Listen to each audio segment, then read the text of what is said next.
Actually মই এতিয়া বাৰীত আছোঁ, কাম কৰি আছোঁ। একচুৱেলি কি হৈছে, এফালে গোটেই জংঘল হৈছে দেই, দেখাই দিছোঁ ৰ'ব। গোটেই জংঘল। একচুৱেলি এতিয়া বৰষুণৰ বতৰ ন, বৰষুণ দি থাকিলে চাফা কৰি থাকিব লাগে। এইবিলাক জংঘলবিলাক খুব জল্দি জল্দি হৈ যায় যে, চাফা কৰি আছোঁ।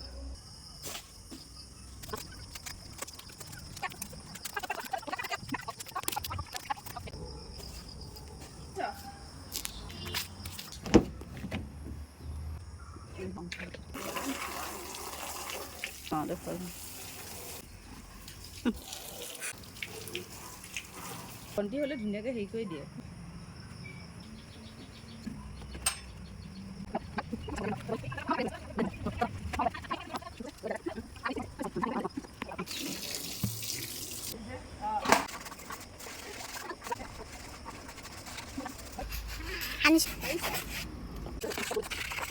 এনেকৈ পাইপ দিয়াটো পাইছ।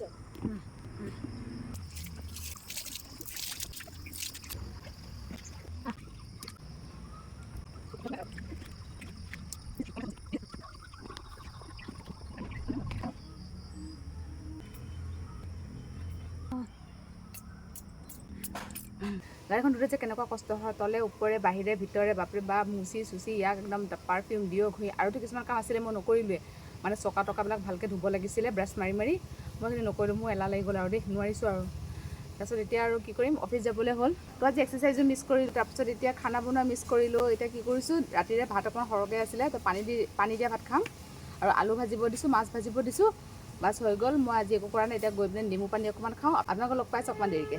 আলু ভাজি আছে মায়ে, এফালে ভাজি আছে মাছ। যোৱাকালি ছেটাৰডে গুৱাহাটী গৈছিলোঁ, এইটো আনিছোঁ, তাৰপিছত আৰু এই দুটা সৰু পট এটা আনিছোঁ। কি থ'ম এতিয়ালৈকে ভাবিয়ে পোৱা নাই, এনেকৈ আছে। ভাত অমলেট হৈ দিয়া আছে। এতিয়া মই গা ধুবলৈ যাওঁ, ফ্ৰেছ হওঁ, তাৰপৰা ধেৰ লগ পাইছোঁ দেই। পানী দিয়া ভাত, আলু ভাজি, মাছ ভাজি, আজি পানী টেঙা, তাত জলকীয়াটো পৰা মচককৈ ভাঙি লওঁ।